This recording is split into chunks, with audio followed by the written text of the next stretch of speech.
तो भगवान कभी कभी निकल जाते थे बच्चों को साथ लेके, जैसे कोई पिकनिक पे जाता है ना भाई, थोड़ा घुमा के लाते, तो ले गए। भगवान एक वृक्ष के नीचे विश्राम करके बच्चों से बोले, बच्चों तुम घूमो, हम यहाँ विराजते हैं। प्रभु वहाँ विराज गए, बच्चे खेल रहे हैं, कूद रहे। तभी बच्चों ने देखा कि कुआं में, एक कूप में बड़ा विशाल काय गिरगिट पड़ा हुआ है, बड़ा विचित्र है। उसको देख करके बच्चे घबराए, दौड़े दौड़े प्रभु के पास आए, भगवान से कहा, हे नाथ, हे प्रभु, एक कुआं में विचित्र प्राणी है, बड़ा कुरूप दिखाई दे रहा है, चलो। भगवान को लेके आए। भगवान ने उसको देखा और देख करके प्रभु समझ गए ये कौन है। ये एक राजा हुए, सूर्यवंशी राजा, जिनका नाम था महाराज नृग। राजा नृग यहाँ पर आज इस योनि में पड़े हुए हैं। किसके कारण? राजा नृग बहुत बड़े गौभक्त थे। वर्णन आता है कि इन्होंने इतनी गौदान करी कि कोई गिन नहीं सकता। इतने बड़े गौभक्त थे, गौदानी थे। पर एक बार इनसे जरा सा अपराध हो गया, ब्राह्मण अपराध हो गया। एक ही गाय दो ब्राह्मणों को दे दी। अब दोनों में युद्ध हुआ, लड़ाई हुई, ये हमारी है, ये हमारी है, और बस ब्राह्मण अपराध बन गए। ब्राह्मण अपराध बड़ा सूक्ष्म होता है, संत अपराध बड़ा सूक्ष्म होता है, गौ अपराध बड़ा सूक्ष्म होता है। इन अपराधों से जितना हो सके बचना चाहिए।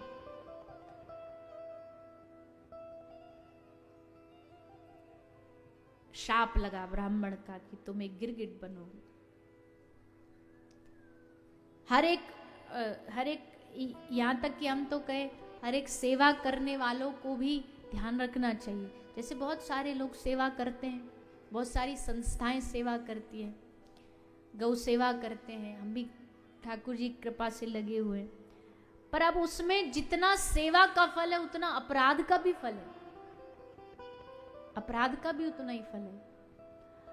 आप कोई गौशाला खोल लेते हैं, कई बार खबरों में आता है, बोले गाय भूखी मर गई,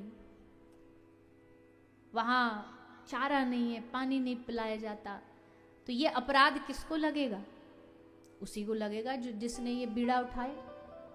इसलिए अपराध से बचना। और भैया शास्त्र तो कहते गौ अपराध गलती से भी कर दोगे तो इतना भयानक परिणाम है उसका।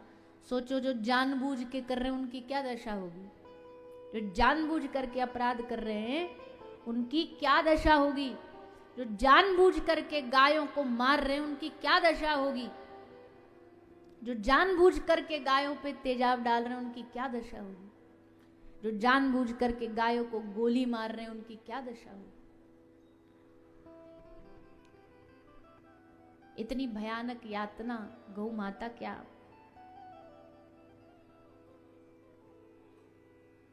इसलिए अब भैया देखो, हमारे घर पर कोई तेजाब डाले, हमारे घर पर कोई कुछ करे तो तुरंत हम पुलिस के पास जाएंगे, कार्रवाई करो, हमारी जान को खतरा है। लेकिन वही कोई गाय को मार रहा है, गाय को पीट रहा है, गाय को प्रताड़ित कर रहा है, हमें कोई फर्क नहीं है, मार ले, दिन भर मारता रहे। आसपास के क्षेत्र में कहीं से भी कोई भी गाय। और भैया एक बात बताओ, बुरा नहीं मानिएगा, हाथ जोड़ के आप सबसे निवेदन, हम हमेशा कह देते हैं कुछ तथाकथित धर्म के लोग खूब गाय को कष्ट दे रहे हैं, हम जानते हैं उस बात को। लेकिन सोचो, अगर गायों को हम खुद हिंदू सनातनी घर से बाहर निकाल के छोड़ेंगे ही नहीं तो फिर वो किसको प्रताड़ित करेंगे? हम छोड़ ही क्यों रहे गायों को घर से निकाल के बाहर? क्यों इस हद तक जा रहे कि उनको मौका मिले इस बात का? अब घर में गाय रखो, सेवा करो उनकी। हमने एक दिन पहले आपसे निवेदन कर दिया, कथा सुन रहे हो, अब कथा सुनने के बाद यही कथा की सफलता है। जैसा हमने कहा, भीड़ से नहीं, इससे सफलता मिलेगी। हम जो आपको 7 दिन चीख चीख के बोले, हाथ जोड़ के बोले, प्रार्थना करके बोले, उसके बाद भी अगर आप गौ सेवा, गौ माता की सेवा घर में नहीं करोगे, नहीं रखोगे, तो भैया फिर अब भगवान ही आए तो ही आके समझाएं, हमारे तो हाथ में कुछ है नहीं।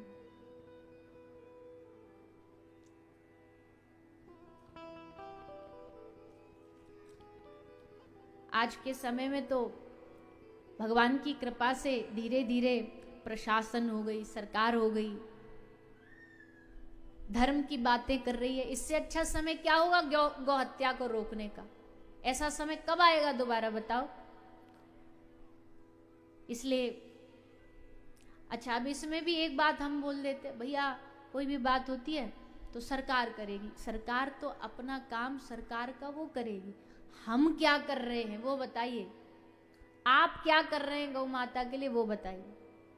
हम कितना धर्म निभा रहे हैं, हम कितनी जिम्मेदारी निभा रहे हैं, कितना महीना में, सप्ताह में गौशाला जाते हो, जा करके गाय की हाथ से सेवा करके आते हो। और अगर नहीं जाते तो आज से ही नियम बनाइए, रोज जा सकते हो, बड़ा अच्छा है। नहीं जा सकते, सप्ताह में एक बार जाइए, जा करके गौ माता की गौशाला में चारा खिला के आइए, हाथ फेर के आइए, गुड़ खिला करके आइए, थोड़ा देर उनके साथ समय बिता करके आइए। और जब हर रोज गौशाला में लोग का आना जाना शुरू हो जाएगा ना, तो थोड़ी बहुत कोई इधर उधर, अगर गौशाला की जो प्रबंधक समिति वो अगर थोड़ी बहुत लापरवाही भी करती होगी ना, तो वो नहीं करेगी, क्योंकि उससे पता भी रोज आते हैं लोग, गड़बड़ नहीं होनी चाहिए, नहीं तो हम पे उंगली उठाई जाएगी। सावधानी बरतेंगे। इसलिए जाइए, जा करके वहाँ सेवा करके आइए, हाथ बच्चों को लेकर के जाइए। आज की युवा पीढ़ी गाय से नहीं जुड़ेगी तो देश का भविष्य सुरक्षित नहीं होगा। जन्मदिन पर जैसे आप केक कटवाते हो, हम अपने अस्पताल में गौ माता के लिए केक बनवाते हैं, खूब बढ़िया उनका जो बनती है ना, जो चोकर इत्यादि होती है, उसको सबको मिला करके बढ़िया केक बनाया जाता है, एकदम केक जैसी उसकी आँख, बहुत बड़ा होता है। और फिर उसको जो भी बच्चे होते हैं, जो भी जिनका जन्मदिन होता है, वो आते हैं और फिर गाय को भोग लगाते हैं, वहाँ केक कट करते हैं, फिर गाय का भंडारा करते, गाय की पार्टी करते हैं। जैसे इंसानों की पार्टी होती है वैसे पूरा उनके लिए गोल चक्कर है, वहाँ पे खूब सारी सब्जियाँ, खूब सारे व्यंजन सजा के रख दिए जाते हैं। और जो चल सकती हैं, क्योंकि हमारा तो यह गौशाला नहीं अस्पताल है, तो अधिकतर तो गाय चल ही नहीं पाती, पर जो चल सकती है उनको वहाँ छोड़ दिया जाता है, और फिर वो वहाँ जा कर के उस भोजन को, व्यंजन को खाती है। ऐसे लगता है जैसे शादी ब्याह में सब लोग नहीं खड़े होकर पार्टी कर रहे होते हैं, वैसे गौ माता खड़ी होकर के दावत कर रही होती। तो भैया ये सब करना चाहिए, करोगे तभी तो धर्म के प्रति हमारी जिम्मेदारी, कर्तव्य पूरा होगा। अब आगे तो कितना करें, आइए आप सबका अपना विषय है। राजा नृग ने खूब गौ सेवा करी, पर एक अपराध हुआ। आज भगवान आए, उनको स्पर्श किया, और स्पर्श किया तो उनका कल्याण हो गया, उद्धार हो गया। भगवान ने पौंड्रक राजा का उद्धार किया, उन पर कृपा करी। राजसूय यज्ञ में गए, महाभारत का प्रसंग आता है, भगवान ने पांडवों पर कृपा करी। पांडव भगवान के बड़े करीबी हैं, भगवान बड़ा प्रेम करते पांडवों से। और प्रेम करने का कारण ये कि भगवान करते हैं, पांडव करते हैं भगवान से प्रेम, इसलिए प्रभु भी करते हैं। सीधा सा नियम है भैया, आप भगवान से 100% प्रेम करोगे तो उधर से रिटर्न में भी 100 आएगा। तुम उसको 80 कर दोगे तो वहां से भी 80, तुम 50 करोगे वहां से भी 50। ठाकुर जी कहते हैं कि जो जिस भाव से मुझे भजेगा मैं उस भाव से कृपा करूंगा। और हाँ, जो 100% समर्पित हो गया, भगवान कहते उसके लिए तो फिर हर काम, असंभव कार्य को भी मैं संभव कर दूंगा।